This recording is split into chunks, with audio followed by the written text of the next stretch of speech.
नमस्कार. बघा आपण सेटनेट पेपर क्रमांक 2 जो आहे त्या संदर्भात चर्चा करत आहोत. या चर्चेमध्ये आजपासून आपण म्हणजे यापूर्वी घटक क्रमांक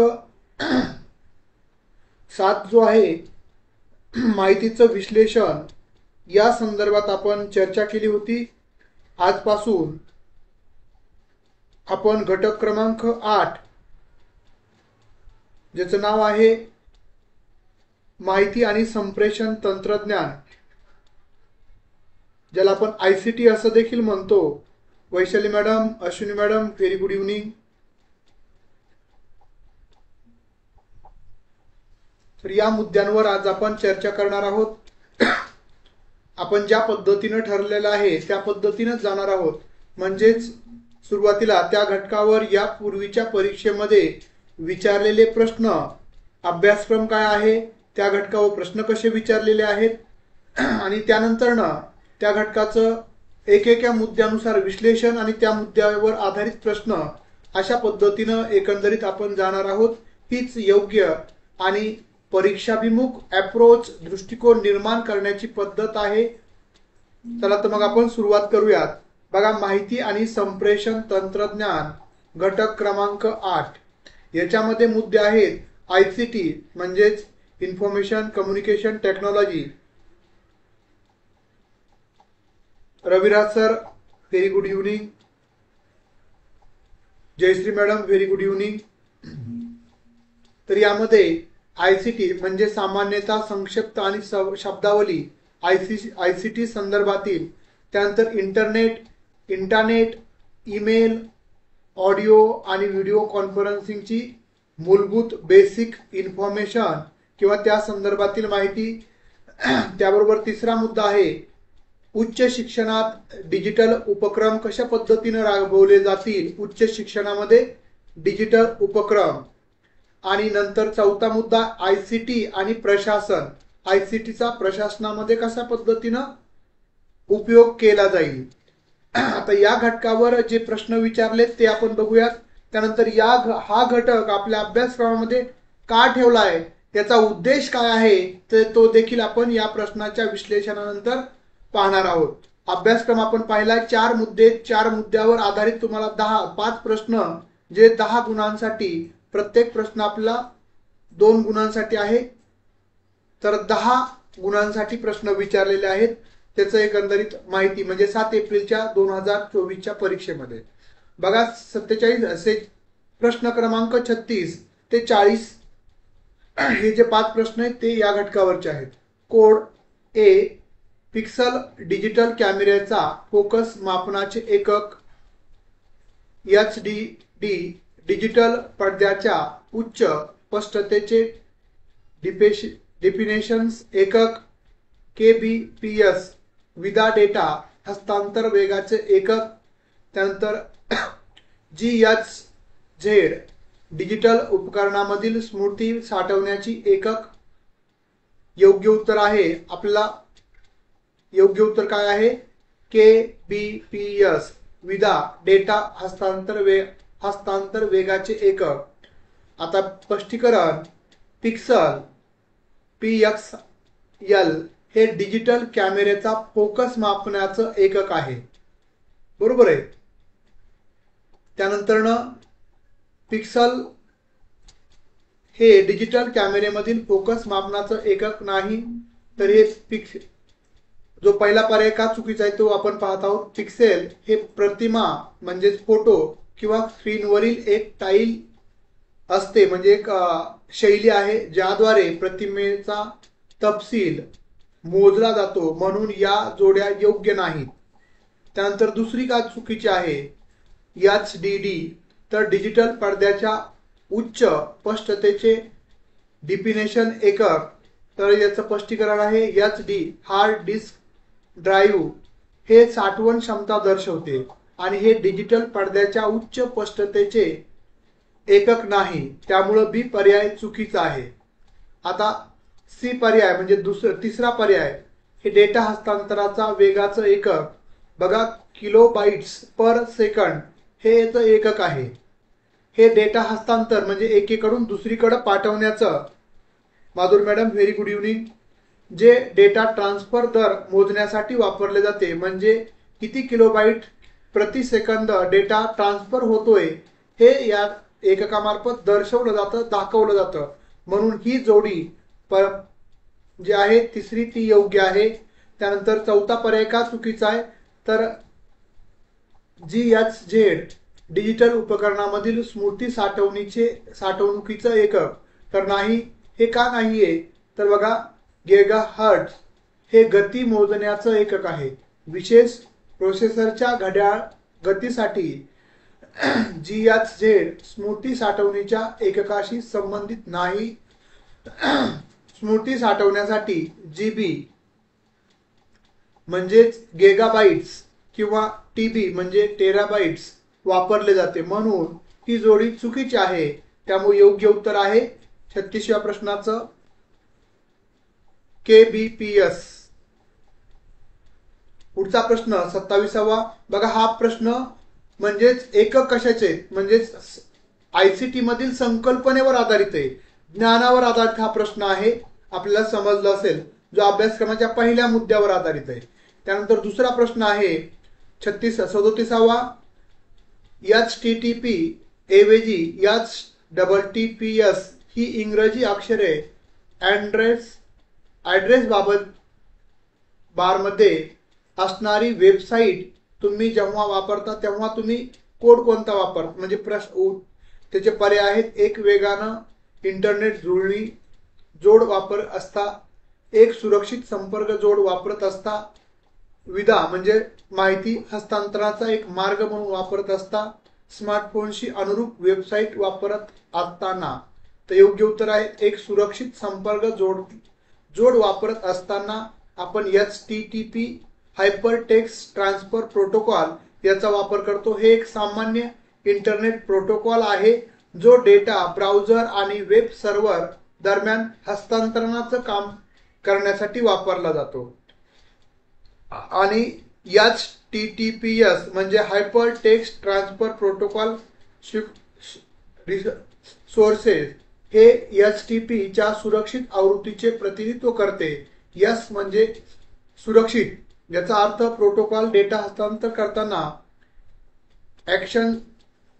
एन्क्रिप्शन वापरतो. त्यामुळं HTTPS असलेल्या वेबसाईटवर आपला डेटा सुरक्षित हस्तांतरित होत असतो.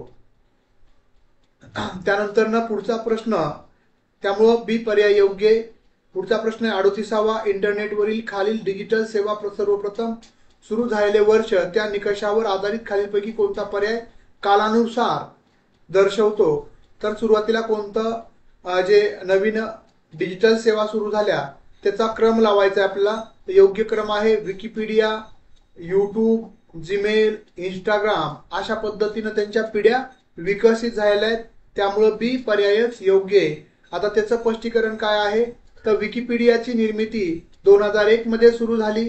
तर विकिपीडिया हे एक ओपन सोर्सेस मुक्त ज्ञानकोश आहे ज्यामध्ये आपण कोणतीही माहिती विकिपीडियाच्या माध्यमातून घेऊ शकतो. हे सर्वांसाठी खुलं आहे, जेथे कोणीही त्याच्या लेखात बदल करू शकतो. त्यानंतर यूट्यूब 2005 मध्ये सुरू झाला. हे एक व्हिडिओ शेअरिंगचा वेबसाईट आहे ज्याद्वारे वापरकर्ते व्हिडिओ अपलोड करू शकतात आणि त्यांना इतर वापरकर्ते पाहू शकतात. जीमेल याची सुरुवात 2004 मध्ये झाली. जीमेल हे गुगलद्वारे तयार केलेलं एक ईमेल सेवा आहे जे त्या काळात इतर ईमेल सेवाच्या तुलनेत अधिक आकर्षक होते. इंस्टाग्राम हे 2010 ला सुरू झालं. हे एक फोटो आणि व्हिडिओ शेअरिंग सोशल नेटवर्क आहे. त्यामुळं त्याच्या क्रमानुसार आपण जर पाहिलं तर विकिपीडिया, यूट्यूब आणि जीमेल आणि इंस्टाग्राम हा पर्याय योग्य आहे. त्यानंतर पुढचा 39वा प्रश्न. स्वयंवरील अभ्यासक्रमाच्या आशयाचा दर्जा राखण्यासाठी खालीलपैकी कोणत्या संस्थेची राष्ट्रीय समन्वयक म्हणून नियुक्ती झालेली नाही.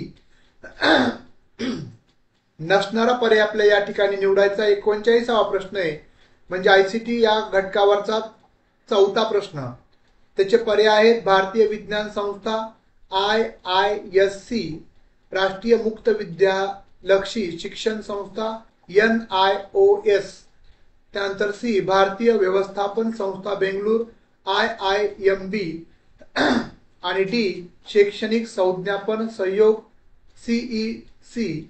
योग्य उत्तर आहे भारतीय व्यवस्थापन संस्था बेंगळूर, IIMB. याचं स्पष्टीकरण जर पाहिलं तर बघा, स्वयं म्हणजे स्टडी वेब, याचा अर्थ काय आहे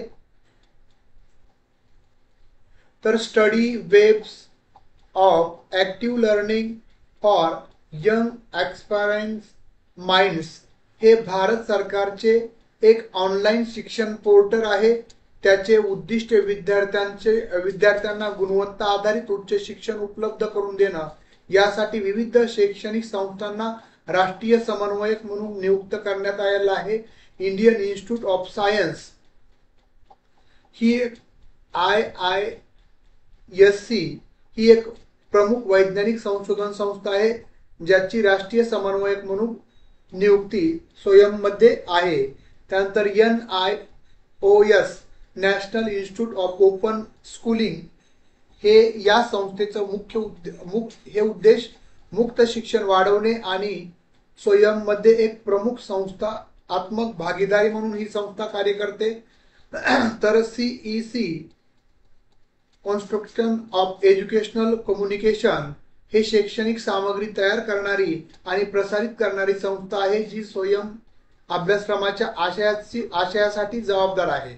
आणि IIMB ही भारतीय व्यवस्थापन संस्था बेंगळूर या संस्थेची नियुक्ती स्वयंमध्ये राष्ट्रीय समन्वयक म्हणून झालेली नाही. त्यामुळे योग्य पर्याय आहे, आपल्याला नसणारा पर्याय निवडायचा होता राष्ट्रीय समन्वयक म्हणून, तर IIMB ही नाहीये. आणि शेवटचा प्रश्न या घटकावरचा, वेब 2.2 डिजिटल व्यवस्थापनेच्या संदर्भात UGC या इंग्रजीतील लघुरूप खालीलपैकी कोणत्या इंग्रजी संज्ञा दर्शवतं? University grant commission, user generated content, unique graphic coding, universal graphic chipset. योग्य उत्तर आहे युजर जनरेटेड कंटेंट. त्याचं स्पष्टीकरण असे आहे, वेब 2.2 हे इंटरनेट आणि वेब पृष्ठाचा नवीन वापर, ज्यामध्ये युजर जनरेटेड कंटेंट UGC महत्वाचा घटक आहे. UGC याचा अर्थ असा आहे की इंटरनेटवरील सामग्री जसे की लेख, जसं की व्हिडिओ, जसं की फोटो इत्यादी हे साधारण वापरकर्त्याकडून तयार केले जाते, न की व्यावसायिक किंवा संस्था अंतर्गत. तर युनिव्हर्सिटी ग्रँट कमिशन UGC ही एक भारत सरकारची शिक्षण मंत्रालयाच्या अंतर्गत कार्य करणारी संस्था आहे, जी उच्च शिक्षण संस्था आणि कॉलेजसाठी निधी पुरवते. हे वेब 2.0 या संदर्भात योग्य नाही, त्यामुळे योग्य पर्याय आहे पर्याय क्रमांक बी. अशा पद्धतीनं बघा, आपण पाहिलं की प्रश्न कसे विचारलेत. प्रश्न विचारण्यामागचा हेतू, त्यांनी सरळ अभ्यासक्रमाच्या बाहेर एकही प्रश्न विचारला जात नाही. संकल्पनेवर, संज्ञेवर आधारित प्रश्न या ठिकाणी विचारलेले आपल्याला दिसून येतात. तर आता आपला जो हा घटक आहे माहिती आणि संप्रेषण तंत्रज्ञान ICT, याच्यावरचा एकही प्रश्न आपला चुकता कामा नये. त्यामुळे आपण परिपूर्ण आणि योग्य पद्धतीने जाण्याचा प्रयत्न करत आहोत. समजलं? म्हणजे प्रश्न कसे विचारले होते सर्वांना समजलं असेल. आता आपण एकंदरीत हा घटक आपल्या अभ्यासक्रमामध्ये कोणत्या उद्देशाने ठेवला, म्हणजे आता आपण बघितलेत या घटकावर मागच्या वर्षीच्या परीक्षेमध्ये 5 प्रश्न विचारलेत. आपण पाहू शकता यामध्ये संक्षिप्त आणि शब्दावली याच्यावर एक प्रश्न विचारला होता. इंटरनेटवरील ईमेल, त्याचा क्रम, त्यानंतर त्याचं निर्मिती कोणत्या, म्हणजे सुरुवातीला कुणाची झाली, नंतर ना कुणाची झाली, अशा पद्धतीनं यावर दुसऱ्या मुद्द्यावर एक प्रश्न विचारला होता. त्यानंतर स्वयंवरचा उच्च शिक्षणातील डिजिटल उपक्रम याच्यावरचा एक प्रश्न विचारला होता. बरोबर आहे. त्यानंतर आयसीटी आणि प्रशासन याच्यावरही प्रश्न विचारलेला आहे.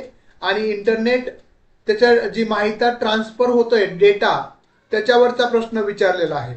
म्हणजे संकल्पनेवर म्हणजेच संक्षिप्त संज्ञापनावर 3 प्रश्न आहेत आणि 2 आहेत ते उच्च शिक्षणावर, एक आहे आयसीटी प्रशासनावर, एक आहे.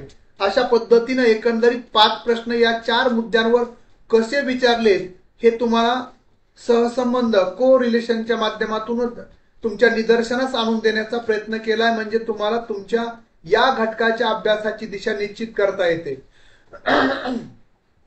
आता तुम्हाला एक प्रश्न असा पडणं अपेक्षित आहे की बाबा हा घटक म्हणजे पहिला घटक वेगळाच आहे, अध्यापनाविषय, दुसरा संशोधनाविषय, तिसरा आकलनाविषय, कॉम्प्रिहेन्शन विषय, चौथा मॅथ आहे, 5वा परत नंतरनं बुद्धिमत्ता आहे, 6वा परत डेटा माहितीचं विश्लेषणावर आणि 7वा हे आयसीटी वर आहे.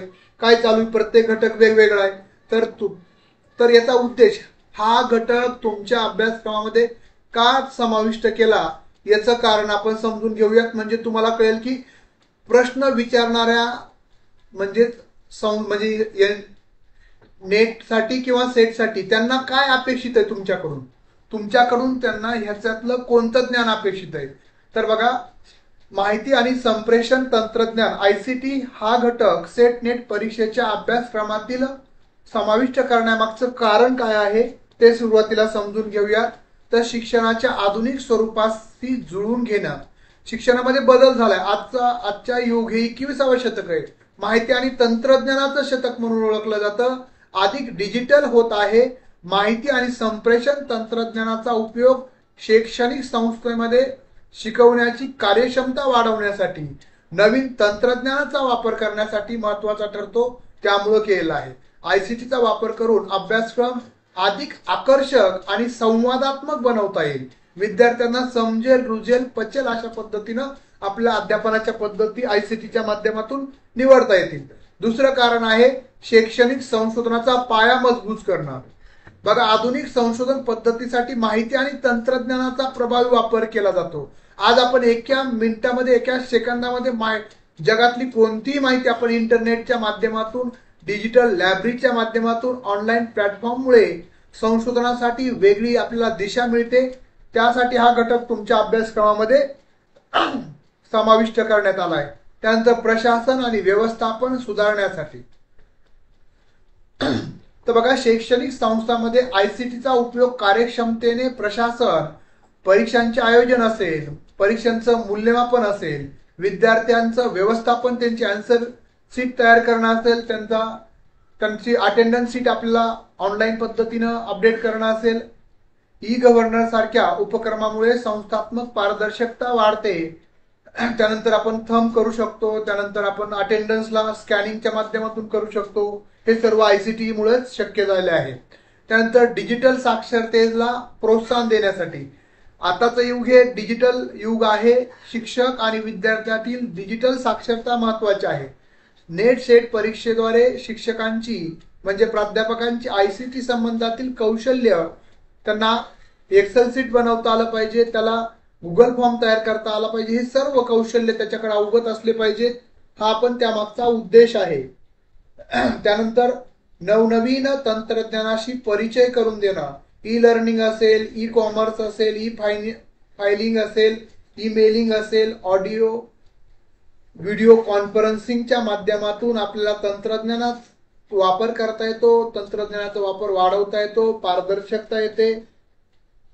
परीक्षेत अशा घटकांचा समावेश केल्यामुळे परीक्षार्थी आधुनिक तंत्रज्ञानाशी अधिक परिचित होतो. हा पण महत्वाचा मुद्दा आहे किंवा कारण आहे. त्यानंतर 6वं कारण आहे डिजिटल शिक्षण धोरणाची सुसंगतता. भारत सरकारने डिजिटल इंडिया या उपक्रमाअंतर्गत शैक्षणिक प्रणालीतील मोठ्या प्रमाणावर आयसीटीचा समावेश केला आहे. शिक्षण क्षेत्रातील डिजिटल परिवर्तन समजून घेण्यासाठी परीक्षेत या घटकाचा समावेश करण्यात आलेला आहे. त्यानंतरचं पुढचं कारण आहे 7वं शिक्षकांचे व्यावसायिक कौशल्य विकसित करण्यासाठी व्यावसायिक कौशल्य वाढवणे, शिक्षकांना डिजिटल तंत्रज्ञानाचा वापर करून शिकवण्याच्या अध्यापनाच्या पद्धतीमध्ये सुधारणा करण्याला प्रोत्साहन देण्यासाठी भविष्यातील डिजिटल आव्हानांना सामोरं जाण्यासाठी शिक्षकांची तयारी व्हावी, हा देखील त्यामागचा उद्देश आहे. त्यानंतर 8वं कारण आहे जागतिक स्पर्धात्मकता. आज आपण जगाबरोबर स्पर्धा करत असताना जागतिक पातळीवरील स्पर्धा लक्षात घेता शिक्षक, प्राध्यापक आणि विद्यार्थ्यांना तंत्रज्ञानाच्या वापरात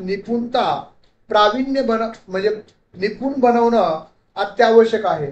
आयसीटीच्या ज्ञानामुळे परीक्षार्थ्यांना विद्यार्थ्यांना जागतिक शिक्षण प्रणालीशी जुळून घेता येईल, हा देखील उद्देश हा घटक समाविष्ट करण्यामागचा आहे. तर त्याचा निष्कर्ष वरील सर्व स्पष्टीकरणावरून, सर्व कारणावरून आपण हे सांगू शकतो की नेट सेट परीक्षेत आयसीटी संबंधी घटकाचा समावेश केल्यामुळे परीक्षार्थ्यांना म्हणजे तुम्हा सर्वांना डिजिटल साधने, शिक्षणासंबंधित बदल आणि आधुनिक प्रशासन प्रणाली समजून घेण्याची संधी मिळते. यामुळे केवळ त्याच्या ज्ञानाची वाढ होत नाही, तर उच्च शिक्षण आणि संशोधनात त्याचा सहभाग अधिक प्रभावी आणि इफेक्टिव्ह देखील बनतो. हे देखील तेवढंच खरं आहे. या उद्देशाने हा घटक तुमच्या अभ्यासक्रमामध्ये ठेवलेला आहे. म्हणून आता या घटकाचं ओझं म्हणून आपल्याला अभ्यास करायचा नाही, तर या घटकातल्या प्रत्येक संकल्पना ज्यावेळेस आपण प्राध्यापक म्हणून विद्यार्थ्यासमोर जाऊ, आपण शिक्षक म्हणून विद्यार्थ्यासमोर जाऊ, त्यावेळेस या घटकातील ज्ञान, या घटकातील कौशल्य ते आपल्याला परिणामकारक, प्रभावी पद्धतीने वापरता आले पाहिजे. मी माझं स्वतःचं उदाहरण सांगतो. मी सर्व ऑनलाईन बरेचसे प्लॅटफॉर्म वापरल्यामुळं, म्हणजे गुगल मीट असेल, त्यानंतर ना झूम, त्यानंतर YouTube, live lectures, recorded lectures, हे सर्व मी आधीपासून अवगत असल्यामुळं ज्यावेळेस मी आता या विद्यापीठामध्ये मागील 6 महिन्यापासून म्हणजे 5 महिने पूर्ण झाले मी काम करत आहे, ते एक तंत्रज्ञानाचं विद्यापीठ आहे. ज्या विद्यापीठामध्ये मी कार्य करत आहे, श्री बालाजी विद्यापीठ, हे एक तंत्रज्ञान, तिथलचं आपण जर बघितलं तर IIT, IIM या संस्थेची त्यांची तुलना केली जाते. कारण की त्या विद्यापीठामध्ये MBA, BBA, BCA अशा पद्धतीचं तंत्रज्ञानाविषयीचं शिक्षण दिलं जातं, ज्याची लाखो रुपये फीस आहे. सर्वात आपण म्हणूयात की सर्वात उच्च क्वालिटीचं शिक्षण त्या ठिकाणी दिलं जातं. आणि आपण जे फक्त अनुभवतोय किंवा ऐकतो अशा पद्धतीचं शिक्षण असतं, तिथं अनुभवता येतं. म्हणजे सांगायचं त्या पद्धतीचं जीवन किंवा त्या पद्धतीचं त्या ठिकाणचं एज्युकेशन आहे. जसं आपण प्रॉब्लेम सोल्युशन मेथड्स ती तिथं वापरली जाते. तुम्हाला केस स्टडी दिली जाते. विद्यार्थ्यांना आजचा तास केस स्टडीचा असेल म्हणजे, आणि त्या ठिकाणी सर्व डिजिटल आहे. म्हणजे तिथं आपल्याला फलक नाहीये, फलकावर लिहायचं नाहीये, सर्व ठिकाणी स्मार्ट बोर्ड. पण मी ज्यावेळेस पहिल्या लेक्चरला गेलो, मी सर्व या ठिकाणी यापूर्वी देखील वेगवेगळ्या ऑनलाईन प्लॅटफॉर्मवर वापरल्यामुळं मला त्या ठिकाणी काही वाटलं नाही. म्हणजे सांगायचं तात्पर्य, आपण नवीन तंत्रज्ञानाचा वापर म्हणजे इतके एवढे बदल झालेत आणि एवढे अद्ययावत किंवा अपडेट तंत्रज्ञान आलंय की आपण आज पाहिलं तर त्यामध्ये उद्याच्या ह्याच्यामध्ये बदल होतोय. त्यामुळे आपण देखील हे सर्व अंगीकारलं पाहिजे, हे सर्व बदल पचवले पाहिजेत, समजून घेतले पाहिजेत. याच्यापासून आपली सुटका नसणार आहे. तुम्हाला भविष्यात 21व्या शतकातील विद्यार्थ्यासमोर प्राध्यापक म्हणून उभं राहायचंय. ते विद्यार्थी कोणत्याही क्षेत्रातील कोणताही प्रश्न तुम्हाला विचारू शकतात, त्याचं समाधान तुम्हाला करता आलं पाहिजे. त्यावेळेस जे तुम्हाला आनंद मिळणार आहे तो पेमेंटमध्ये किंवा कोणत्याही ह्याच्यामध्ये तोलता येणार नाहीये. आता आपण सुरुवात करूयात. माहिती तंत्रज्ञानाची संकल्पना, ज्याला आपण कन्सेप्ट ऑफ आयसीटी. तर माहिती आणि संप्रेषण तंत्रज्ञान, इन्फॉर्मेशन अँड कम्युनिकेशन टेक्नॉलॉजी, हे अशा साधनांचे, प्रणालीचे, सिस्टीमचं किंवा प्रक्रियेचं, तंत्रज्ञानाचं एकत्रित स्वरूप आहे जे माहितीच्या माहितीचं निर्माण करतं, माहिती संचय म्हणजे सेव्ह करतं, जपून ठेवतं, प्रक्रिया, पुनर्प्राप्ती, त्यावर प्रक्रिया करतं, त्यानंतर पुनर्प्राप्ती करतं आणि वितरणात मदत करतं म्हणजे पाठवण्यात. ॲट ए टाइम एका वेळेस मी सर्व तुम्ही लेक्चर, म्हणजे मी पुण्यामध्ये आहे, तुम्ही वेगवेगळ्या जिल्ह्यातून लेक्चर पाहत आहात, तुम्हाला कधीही आणि किती वेळेसही पाहता येईल. हे कशामुळे शक्य झालंय? तर हे माहिती तंत्रज्ञानामुळं. बरोबर आहे. म्हणजेच आपण संगणक, internet, multimedia, mobile phone, cloud computing, software आणि हार्डवेअरचा यामध्ये समावेश होतो. आता याच्यामधील आयसीटीचा मुख्य उद्देश काय आहे, तर माहिती संकलन करणं, माहितीचं विश्लेषण करणं आणि माहितीचं सुसूत्र म्हणजे अगदी व्यवस्थित पद्धतीनं ती वितरित करणं, पाठवणं. त्यानंतर दुसरा उद्देश आहे शिक्षण, व्यवसाय, आरोग्य सेवा, प्रशासन आणि सामाजिक विकासामध्ये प्रगती घडवून आणणं हा देखील आयसीटीचा उद्देश आहे. संकल्पना बघा आपण, संप्रेषण सोपे आणि वेगवान बनवणं हा देखील आयसीटीचा एक उद्देश आहे. त्यानंतर डिजिटल अंतर, डिजिटल डिव्हाइड कमी करणं, म्हणजे आज आपण जगामध्ये कोणाबरोबरही ॲट ए टाइम एकाच वेळेस आपण व्हिडिओ कॉलद्वारे तो व्यक्ती पाहू शकतो, त्याच्याबरोबर आपण निवांत बोलू शकतो. हे कशामुळे शक्य झालंय, तंत्रज्ञानामुळं. त्यानंतर ज्ञान अर्थव्यवस्थापन, नॉलेज इकॉनॉमी मजबूत करणं, ज्ञानाचं अर्थव्यवस्था ही मजबूत करणं हा देखील एक उद्देश आहे. तर आता आपण उद्देश बघितलेत. आता आयसीटीचे महत्वाचे घटक यामध्ये हार्डवेअर असतात, ज्यामध्ये संगणक, प्रिंटर, स्कॅनर, प्रोजेक्टर इत्यादी साधनं जे आहेत त्याला आपण हार्डवेअर म्हणतो. आणि सॉफ्टवेअर म्हणजेच operating systems, application systems, database system हे सर्व कशामध्ये येतं, सॉफ्टवेअर्स मध्ये येतं. त्यानंतर नेटवर्किंग, इंटरनेट, इंट्रानेट, वायफाय यासारखी प्रणाली आहे जी आपल्याला नेटवर्किंगचं काम करते, आपल्याला माहितीचा वेग किंवा माहिती इतरांपर्यंत पोहोचवण्यासाठी हे काम करतं. त्यानंतर संचार साधने, कम्युनिकेशन टूल्स, ईमेल ज्याच्या माध्यमातून तुम्ही इतरांना मेल करू शकता, त्यांची मेल आपल्याला आपण वाचू शकतो. त्यानंतर व्हिडिओ कॉन्फरन्सिंग, आपण व्हिडिओच्या माध्यमातून बघा कोरोनाच्या काळामध्ये पीएम म्हणजे प्रधानमंत्री असतील, सीएम असतील, त्यांच्या सर्व मीटिंग्स, कलेक्टर म्हणजे प्रशासकीय मीटिंग सर्व व्हिडिओ कॉन्फरन्सिंगद्वारे होत होत्या. आपण एखाद्या ठिकाणी जाऊ शकत नाही त्यावेळेस व्हिडिओ कॉन्फरन्सिंगद्वारे व्हर्च्युअल मीटिंग घेतली जात होते. सोशल मीडियाचे वेगवेगळे प्लॅटफॉर्म आहेत जे आता आपण वापरतच आहोत सर्व. त्यानंतर आहे क्लाउड तंत्रज्ञान, क्लाउड टेक्नॉलॉजी, डेटा संग्रहित करण्यासाठी ऑनलाईन प्लॅटफॉर्म आहे क्लाउड तंत्रज्ञान. त्यानंतर मल्टीमीडिया, जे आपण ग्राफिक्स, ॲनिमेशन्स, व्हिडिओज, ऑडिओज यासाठी आपण मल्टीमीडियाचा वापर करत असतो. अशा पद्धतीनं एकंदरीत आयसीटीचे वेगवेगळे टूल्स, आयसीटीचे वेगवेगळ्या संकल्पना आपण जाणून घेतल्या. त्यानंतर आयसीटीचे उद्देश, शिक्षण क्षेत्रामध्ये काय उद्देश आहे, तर ऑनलाईन लर्निंग, ई लर्निंग सुलभ करण्यासाठी आयसीटीचा वापर केला जातो. शिक्षण पद्धतीमध्ये डिजिटल साधनांचा समावेश करण्यासाठी देखील आयसीटीचा वापर केला जातो. त्यानंतर व्यवसायामध्ये आयसीटीचा काय उद्देश आहे, तर ई कॉमर्सद्वारे व्यवसायाचे स्वरूप बदलणे, ग्राहकांशी थेट संवाद साधणं. आज आपण म्हणजेच ऑनलाईन मागवतो, जेवण मागवतो ऑनलाईन एखादी वस्तू आपल्याला जे पाहिजे ती वस्तू आपण घर बसल्या ऑनलाईन पद्धतीनं मागवू शकतो. हे कशामुळे शक्य झालंय, तर ई कॉमर्समुळे शक्य झालंय. आज आपण ऑनलाईन लर्निंग करू शकतोय, हे फक्त आपण कशामुळे, आयसीटीमुळे शक्य झालंय. आज तुम्ही घर बसल्या हे सर्व लेक्चर्स किती वेळेसही आणि कधीही पाहू शकताय. कशामुळे शक्य झालंय, तर ई लर्निंग मुळे शक्य झालेलं आहे, आयसीटी मुळे शक्य झालेलं आहे. आणि आपण कोणती वस्तू घरी घेऊ शकतोय, खरेदी करू शकतोय घर बसल्या, हे देखील आपण या तंत्र आयसीटी मुळेच शक्य झालेलं आहे, ते देखील तेवढंच खरं आहे.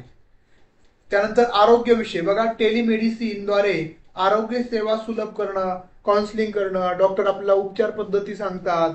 आरोग्याशी संबंधित डेटाचा संग्रह व विश्लेषण करण्यासाठी देखील टेलिमेडिसिन आता आपल्या भारतामध्ये नाही पण विदेशामध्ये ही संकल्पना बहुतांश पद्धतीने वापरली जात आहे. त्यानंतर प्रशासन, गव्हर्नर्स, ई गव्हर्नरद्वारे पारदर्शकता आणि कार्यक्षमता वाढवणं हा देखील त्यामागचा हेतू आहे. त्यानंतर सामाजिक विकास, दळणवळण सुलभ करून समुदायामध्ये संवाद वाढवणं, डिजिटल तंत्रज्ञानाच्या माध्यमातून गरिबी कमी करणं, अशा पद्धतीचे फायदे एकंदरीत आपल्याला झालेले आहेत. तर आता ही ICT संदर्भातील जे त्याचं स्वरूप असेल, त्याच्यावर आधारित प्रश्न असतील, ते आपण बघणार आहोत उद्याच्या लेक्चरमध्ये. इथपर्यंत सर्वांना समजलंय कोणत्या उद्देशाने हा घटक आपल्या अभ्यासक्रमामध्ये ठेवलेला आहे. त्यानंतर या घटकाचा अभ्यासक्रम काय आहे, या घटकाच्या अभ्यासक्रमावर कसे प्रश्न विचारलेले आहेत, प्रश्नाचं स्वरूप, हे सर्व समजलं असेल. त्यामधलं आपण फक्त ICTची वरवरची माहिती आजच्या लेक्चरमध्ये आपण, म्हणजेच आधी प्रश्नांचं विश्लेषण, या घटक आपल्या अभ्यासक्रमामध्ये ठेवण्यामागचा उद्देश समजून घेणं, कारण समजून घेतले, आणि नंतर आपण आपल्या मुख्य घटकाच्या ओळखीविषयी, प्रिव्हियस माहितीविषयी आपण माहिती घेतलेली आहे.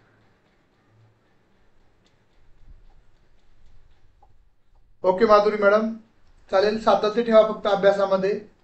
चालेल, सर्वांना समजलं इथपर्यंत? प्रतिक्रिया देत चला. प्राध्यापक बोलका असतो, व्यक्त करणारा असतो आपले विचार. चालेल, आज आपण इथंच थांबूयात, कारण पुढचं लेक्चर आहे. बाकीचे क्वेश्चन जे आहेत या वर आधारितचे, ते आपण उद्याच्या लेक्चरमध्ये त्याचं विश्लेषण करूयात, जेणेकरून आपण परीक्षाभिमुख दृष्टिकोनातून जात आहोत. चालेल, थांबूयात. धन्यवाद.